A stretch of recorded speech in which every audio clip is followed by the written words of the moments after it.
It is in the interests of the Republican Party as a political entity to get rid of unions. Here's what I mean. If you kill the unions, then out of the top 10 list of outside big money contributors in the last elections, you would have killed the only 3 on that list who gave predominantly to lefty causes.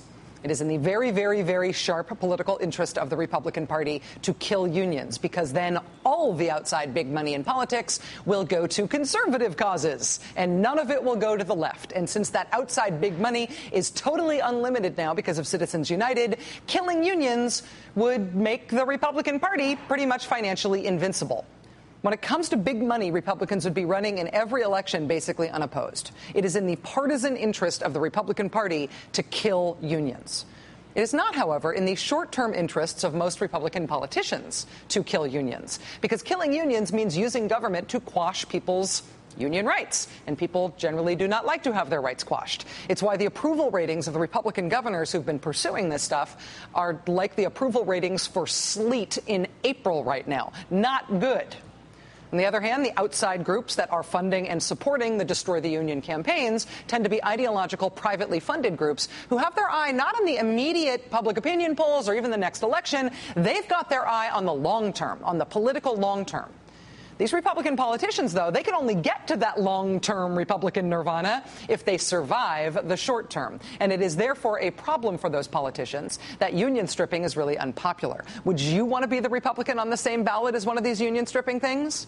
History suggests that no, you would not want that. The 30-point surge against a shoo-in conservative Supreme Court justice in Wisconsin suggests that no, you would not want that. The 69 to 31% victory of the anti-Scott Walker candidate for Scott Walker's old job in Milwaukee suggests that no, you would not want that. You would not want to be the Republican on the ballot alongside a referendum to say, repeal the union stripping law in the great state of Ohio.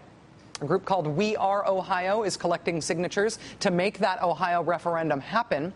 The rally they organized to kick off that campaign on Saturday was the largest rally in Ohio since this all started back in February. An estimated 11,000 people showed up.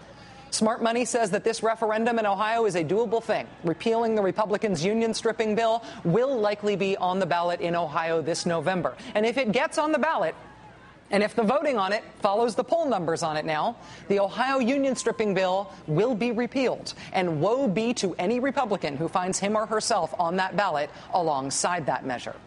To try to protect their union stripping thing from repeal, Ohio Republicans have now come up with a genius move. The Columbus Dispatch reports that Republicans in Ohio are thinking of writing their union stripping stuff into the state budget, as well as the bill they just passed.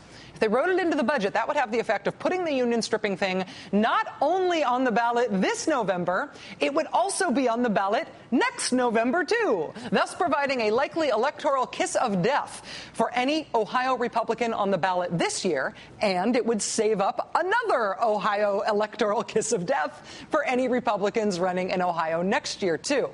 And next year, if you check your watch, is a round-numbered year. Next year is 2012.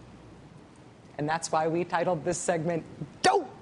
Ohio Republicans have now forced themselves to decide between torpedoing the 2012 Republican presidential candidate in the swingiest swing state in the country by putting that Republican on the ballot alongside union stripping, or they can give up their union stripping thing for dead by putting it on the ballot just this year and watching it go down in flames. Those are the choices they have given themselves.